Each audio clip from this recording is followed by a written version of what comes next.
Hey everyone, RogueGold here, welcome back to the Division 2. In this video, we're going to be breaking down the final patch notes for the Division 2's new season, Year 6 Season 3 Burden of Truth. That is releasing tomorrow on Tuesday, February 25th. Earlier this morning, we did a breakdown of the launch stream that the developers hosted. As usual, they covered a lot of information from these patch notes already in that dev stream, so I do recommend checking that out because we are probably going to be going over those sections a little bit quicker, so that'll be linked in the upper corner and down in the description. But as always, the patch notes elaborate on some of these things more. They give us some additional details that we did not get in the dev stream, so I want to make sure that we cover everything that we can. So yeah, new season tomorrow. I'm going to be going live here on the channel tomorrow around 8:30 a.m. Pacific, 11:30 a.m. Eastern. I'd love to see you here. I'm going to be checking out and giving my first reaction to everything. And of course, a bunch of content coming later in the week as we dive into Year 6 Season 3. So if you don't want to miss any of it, then be sure to hit that subscribe button and turn on notifications if you've not already. But without further ado, let's get into these patch notes. Alright, so here we go. Year 6 Season 3 Burden of Truth. This is the key art that we've seen already with Kelso. She is going to be the main target that we are hunting down,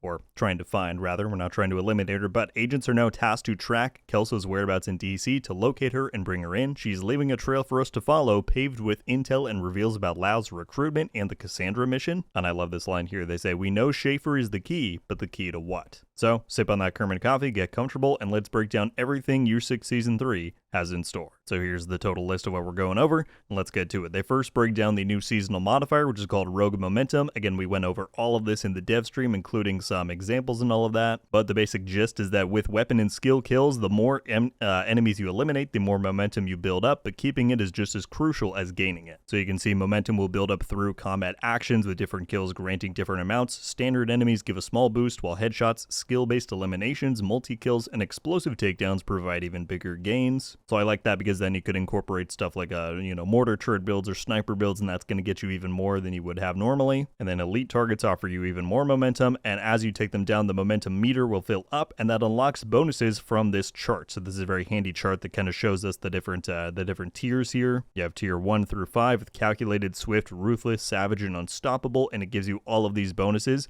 So at tier 1, you're just going to get a flat little weapon and skill damage increase, and that goes up and unlocks more of these bonuses up to the maximum of unstoppable, where you get 20% weapon and skill damage, 20% movement speed, 20% reload, 25% rate of fire, and permanent skill overcharge. So very cool stuff there. It does say that momentum doesn't stack, right? Once you're at like tier 4, you're not getting 4 plus 3 plus 2 plus 1. It's just whatever tier you're currently at. Momentum can decay, so you need to keep that in mind, right? You're building it up, but you also don't want to lose it. So to slow the decay, you just need to stay active. Sprinting will decay it, or pause the decay rather. Pulsing stops it entirely for 5 seconds. So there's a lot of stuff you could do. And again, we're going to break this all down a lot more once we have it in gameplay to play around with. There's also the concept of blacklisted enemies to be aware of. They're going to have special marks.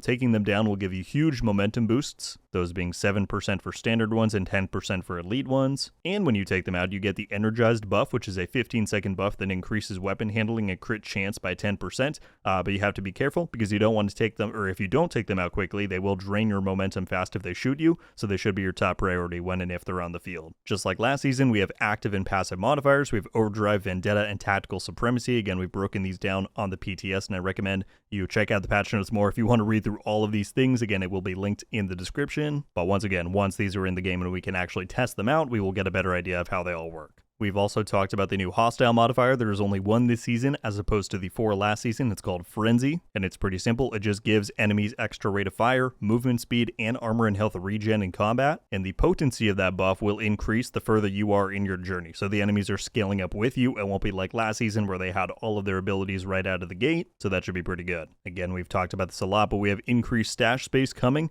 highly requested feature, as they say, and so you're going to get 50 extra slots if you own the Warlords expansion, and additional 50 if you own the Year 1 pass, and that will all share with your hardcore characters. Moving on, we have the new gear, weapons, and talents. Again, we've talked about this stuff a good bit, but let's go through it. We got the Oxpecker here. This is the new exotic MP7. It damages your shield per second, but you also heal more than that by shooting, so it's a very aggressive shield style of item there. We have the new Exodus gloves. The big thing that they shouted out in the stream was that the talent itself has not been changed from the PTS, but they did fully redistribute its attributes. It's now going to come with a weapon core, crit chance and crit damage. These are the ones that I'm probably the most excited to tinker with and put in some different builds. We have the new refactor gear set. I believe they've changed a few of these things, at least for how it scales in PvP. So on the 2-piece, you get 15 status, 3-piece, 25% skill damage, and then this is the 4-piece, for PvE, you receive 10% of the damage dealt by your skills as healing, and your allies get 20%. But in PvP, and I'm very glad they added this modifier,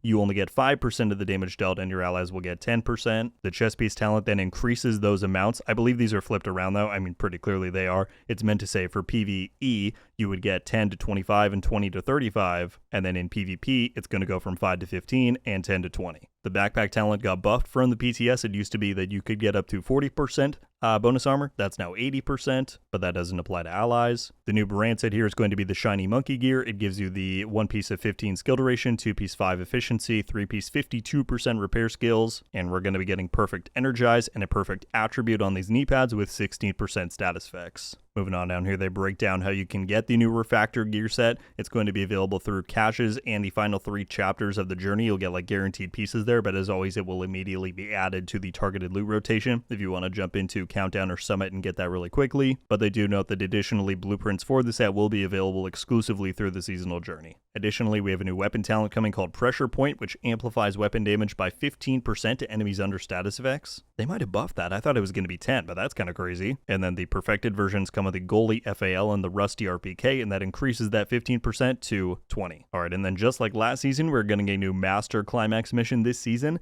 It is going to have the Birdie's Quick Fix Exotic Backpack as the reward, just like the Provocator was this season. And again, the drop model is going to be the exact same, where it is guaranteed on your first completion of Master if you want to do that difficulty, but you can farm the mission at the lower difficulties to have a chance for it to drop. And this is the talent right here. Again, we've gone over this. There is one discrepancy from the stream. They said that this plus 50% revive speed has been buffed to 100%. So hopefully that should be reflected in game when we get it. And then they do note right here, like they mentioned in the stream, that they're looking to make this work with the revive hive, because currently in the PTS it did not. But yeah, this thing could get pretty strong, so we'll see. Moving on down here, we get to reworks and updates. So we have a bunch of balancing changes to take a look at. We've covered this before on how reload speed is like the main thing of this season. And so you can see on the left side is the Year 6 Season 2 or the live game values, and Year 6 Season 3 is the new stuff, which is what's going to be active tomorrow. And so as you scroll down here, look on this 4th column, that reload speed is the thing that has been changed for pretty much everything. So this first one here is exotics, and you can see unchanged are those ones right there. But if I scroll down here, that's all the exotics. Then for ARs, the FAL has not been changed, but everything else got a buff. The only thing that got reduced is the Lexington with that 1% damage nerf as we talked about previously. But if we move to SMGs, again, unchanged is the Vector and the Slayer, but all of those reloads got buffed. LMGs, they didn't change the L86. Everything else got buffed. Rifles, the M1A and the 1886 did not get buffed. Everything else did, and they increased the base damage on the UIC, the lightweight M4, and the MK47. And then finally, if we go down a little bit more, they have pistols as well. They didn't change the M45A1. Everything else got buffed there. So across the board, as you can see, the vast majority of weapons that you use in the game should feel a bit snappier to reload, and that's pretty nice. Under quality of life changes, we talked about how modifiers are no longer going to be rewarded from priority objectives, that being the passive ones. They're now all going to be on the seasonal journey. Active modifiers no longer require you to ADS to activate them. They'll be able to do so from any part of combat, and they said they've made it clearer the visibility of the active modifier duration and cooldown. Under progression and objectives, they confirm that you're now going to get a 10% season pass XP boost when you use seasonal modifiers. This is really cool because in Year 6 Season 2 there was no incentive for running them, so that'll be nice. And they confirm that this bonus also stacks with the additional progression boost gained from owning the premium season pass, so you can stack those two and get, I think, a 20% buff. So that's cool. Season Pass XP again has been changed so that you can now get it as a completion reward from activities including main missions, Countdown, Conflict, Descent, Summit, LWAs as open world activities, and DZ landmarks. So again, moving it back towards a more 1.0 season style of progression there. For priority objectives, they removed stuff like Warhound convoys, elite resource convoys, and elite territory control, since those were harder to complete, compared to everything else. And there is a new system where the reroll bar now automatically refills every 24 hours. Here's a really big surprise that I definitely was shocked to see as I went down this list. They have buffed the amount of scavenging materials you get from your Shade Watch. And inherently, with no other changes, that means that doing like alternate character and mule runs for warlords and for getting those watch points, that just became an even better strategy, which is crazy. So they say right here, scavenging points on the watch or scavenging point rewards on the watch have been rebalanced to ensure a consistent resource per point ratio. And look at this, on the left column you have Year 6 Season 2, again the live game, and Year 6 Season 3 is the new update. For E-credits, that's going up by, 1,500. Ceramics, polycarbonate, and steel have been doubled up to 100. Carbon fiber, electronics, and titanium have been tripled up to 75. Printer filaments went from 10 to 15, and then shade calibration and field recon stay the same at 1 and 2. But what a surprise. I would not have put this on my bingo card for what I thought Year 6 Season 3 would be bringing, but we have scavenging point buffs or reward buffs for Year 6 Season 3. Alright, and as we get towards the bottom here, they talk about the Season Pass. Again, how the Season Pass is available to all players since seasons can be started at level 1. They're still going to go with the thing where they have the Premium Plus option available for $30 USD or your regional equivalent, which bundles the Premium Season Pass with multiple rewards, offering even greater value. I hope they make this a bit more clear in-game this time, because last season, a lot of players, even myself, found it a bit confusing how it was laid out in the UI. People just want to know what the options are, so I hope that is more the case this time. And then they break down the Season Pass rewards, where on the premium side, there's going to be 10 gear dyes, 9 weapon skins, 2 outfits, and 2 new prestige arm patches. If you do get the premium track, you will also get 600 credits back if you complete all 100 tiers, but the free track will include 1 outfit and 1 weapon skin, so you get those even if you don't want to spend money. There's also going to be a new one-time offer in the store for $20 USD or regional equivalent.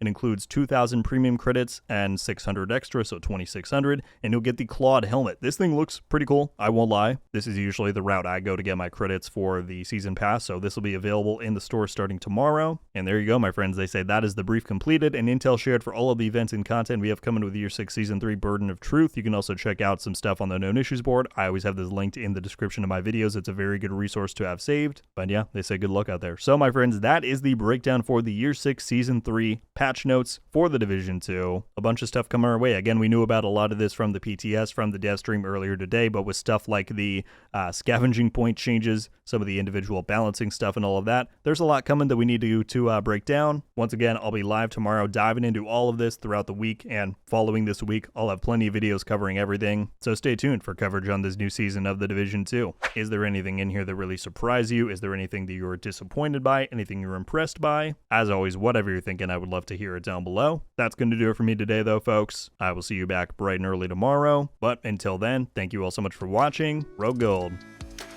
Out.